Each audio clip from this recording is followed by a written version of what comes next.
రాష్ట్ర పండుగలైన బతుకమ్మ దసరా పండుగలను కేసీఆర్ తీసుకురాలేదని పూర్వకాలం నుంచి ఆ పండుగలు వస్తున్నాయన్నారు టీపీసీసీ చీఫ్ మహేష్ కుమార్ గౌడ్. తెలంగాణ తల్లి విగ్రహం ఉద్యమం నుంచి ఉద్భవించినట్లుగా పరికిల్ల మధ్యమలో ఉంటుందని, రాష్ట్ర సంస్కృతిని ప్రతిబింబించేలా ఉంటుందన్నారు.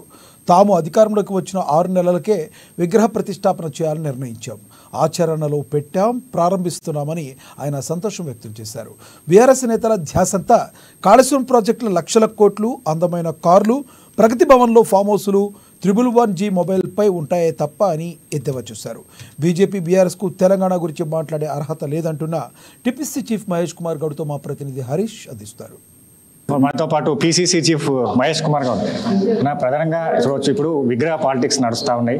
ఒకవైపు తెలంగాణ అస్తిత్వానికి, ఆత్మగౌరవాన్ని కాంగ్రెస్ ప్రభుత్వం దెబ్బతీస్తుంది, కాంగ్రెస్ తల్లిని ప్రతిష్ఠించబోతుంది, బీఆర్ఎస్ విమర్శలు చేస్తున్నారు. ఏం చెప్తారు? బీఆర్ఎస్ పార్టీ ఇంత దిగజారి దుర్మార్గంగా మూర్ఖంగా మాట్లాడితే ప్రజలు దీన్ని సమర్థించరు.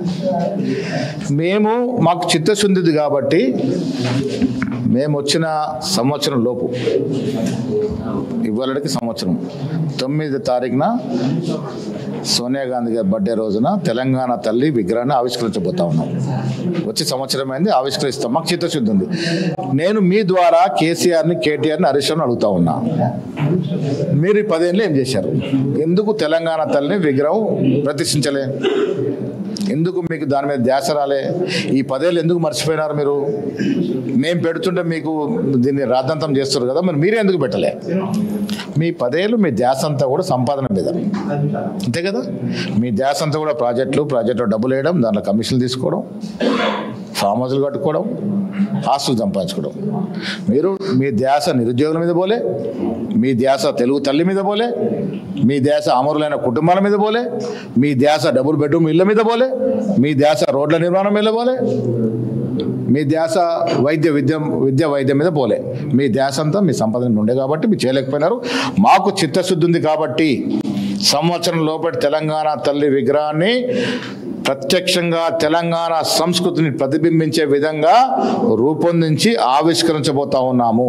ఇచ్చిన హామీలు ఏదైతే అమలు చేయలేదు కాంగ్రెస్ ప్రభుత్వం, వచ్చేది మా ప్రభుత్వమే, మేము వచ్చిన వెంటనే అక్కడ రాజీవ్ గాంధీ విగ్రహం కానీ తెలంగాణ తల్లి విగ్రహాన్ని తొలగిస్తాం, ఈ రాజీవ్ గాంధీ విగ్రహానికి సంబంధించి కాంగ్రెస్ నేతలు ఎక్కడ పెట్టమంటే అక్కడ పెడతామని కేటీఆర్. రాజీవ్ గాంధీ విగ్రహాన్ని ముట్టుకునే దమ్ము, ధైర్యం ఎవరు చేసినా ఈ రాష్ట్రంలో సహించేది ఉండదు. రాజీవ్ గాంధీ గారి గురించి మాట్లాడే నైతిక హక్కు ఆ స్థాయి కేటీఆర్కి లేదు. దేశం కోసం సర్వం, మోతీలాల్ నెహ్రూ నుంచి రాహుల్ గాంధీ వరకు ఆస్తులు త్యాగం చేశారు, ప్రాణాలు త్యాగం చేశారు. ఇందిరాగాంధీ, రాజీవ్ గాంధీ దేశం కోసం ప్రాణాలు ఇప్పించినారు, పదవి త్యాగం చేశారు. ప్రధానమంత్రి పదవి వస్తుందంటే సోనియా గాంధీ, రాహుల్ గాంధీ త్యాగం చేశారు. ఇవాళ కౌన్సిలర్ స్థాయి పదవి కూడా ఎవరు వదులుకోవడానికి సిద్ధంగా ఉండరు. అలాంటి ప్రధానమంత్రి పదవి వస్తుంటే కూడా త్యాగం చేసినటువంటి మహనీయులు. ఆ కుటుంబం గురించి మీరు మాట్లాడితే ఎట్లా కేటీఆర్ గారు? బీఆర్ఎస్ పార్టీ రాజకీయంగా ఉండదు. పార్టీలో ఉంటే నాయనా కొడుకులే ఉంటారు, ఇంకెవ్వరు ఉండరు. ప్రజా విజయోత్సవాలు జరగబోతున్నాయి. సంవత్సర కాలానికి సంబంధించి ఒకవైపు బీజేపీ 6 గ్యారంటీలు 66 హామీలతో మోసం చేస్తూ ఉంది రాష్ట్ర ప్రజల్ని. ఒక బీఆర్ఎస్ పార్టీ సంబంధించి కూడా ఛార్జ్ షీట్లు విడుదల చేస్తూ ఉన్నారు. ఇచ్చిన గ్యారంటీల్లో ఇప్పటివరకు అమలు చేశారు, మిగతాయి అంటే 100 రోజుల్ని అమలు చేస్తామని చెప్పి మోసం చేసింది ప్రజల్ని. ఏం చెప్తారు మేడం? రాష్ట్ర ప్రజలకు 100 రోజుల్లో అమలు చేస్తామని కొన్ని రోజులు అటు ఇటు అయితే మోసం అవుతుందా? మోసం ఎప్పుడైతుంది? కేసీఆర్ లాగా ఇచ్చిన హామీలు ఏది కూడా నెరవేర్చకుండా గద్దె దిగిపోతే మోసం అవుతుంది. మేము ఇచ్చిన ప్రతి గ్యారంటీ ఈ 5 ఏళ్ల కాలం లోపల పూరించే పోతాము, మళ్ళీ వస్తాము. రాజకీయంగా ఈ రాష్ట్రంలో ఒక సువర్ణ అధ్యాయాన్ని మొదలుపెట్టింది కాంగ్రెస్ పార్టీ. వాళ్ళ పేరుతో నిర్బంధాలు, అక్రమ అరెస్టులు కొనసాగుతున్నాయి రాష్ట్రంలో. ఎమర్జెన్సీ పాలన కాంగ్రెస్ ప్రభుత్వం తీసుకొచ్చిందని. నిర్బంధం గురించి మాట్లాడాలంటే గత 10 ఏళ్ల పాలన. ధర్నా చౌక్ ఎవరెత్తేసారండి? ధర్నా చౌక్ ఎవరెత్తేసారు? కోర్టు ముట్టికలు ఎవరైతే మళ్ళీ ఇచ్చారు కదా. సిరిసిల్లలో నిర్బంధం ఏ విధంగా ఉండదో మీకు తెలుసా? నేరల్లో ఇసుక లారీలతో తొక్కిస్తే మీరా కుమార్ గారు వచ్చి పరామర్శించిన కూడా మీరు అనుమతించలేదు. కేటీఆర్ పోయిన ప్రతిసారి 24 గంటల ముందు కార్యకర్తలు అరెస్ట్ చేసేది. కొన్ని వేల సార్లు మమ్మల్ని గుర్రనిబంధనలు ఉంచినారు. అది నిర్బంధం అంటే. ఇలా కేసీఆర్, కేటీఆర్, కౌశిక్ రెడ్డి లాంటి వాళ్ళు స్వేచ్ఛగా మాట్లాడుతున్నారంటే ఇది ప్రజాస్వామ్యం. కాంగ్రెస్ పార్టీ ఇస్తున్న వెసులుబాటు, ముఖ్యమంత్రి గారు ఇస్తున్న వెసులుబాటు, దాన్ని సద్వినియోగం చేసుకోవాల్సింది పోయి చౌకబారు విమర్శలు చేయడము, పనికిరాని విమర్శలు చేయడము, మేము ఉన్నామని చెప్పుకునే ప్రయత్నం చేయడం, ఇది ప్రజలు జీర్ణించుకోరు కాక జీర్ణించుకోరు. కేటీఆర్ హరీష్ రావుల శకం ముగిసింది. ఈ రాష్ట్రంలో మళ్ళీ బీఆర్ఎస్ పార్టీ రాజకీయంగా ఉంటుందని నేను అనుకోవడం లేదు. ఫైనల్ గా ఇప్పుడు పిసిసి కార్యవర్గ కూర్పు కావచ్చు, డిసిసిలు పలు జిల్లాలకు సంబంధించి కూడా డిసిసి అధ్యక్షులను నియామకం జరిగింది. వచ్చేది స్థానిక సంస్థల ఎన్నికలు ఏ విధంగా ఉండవు?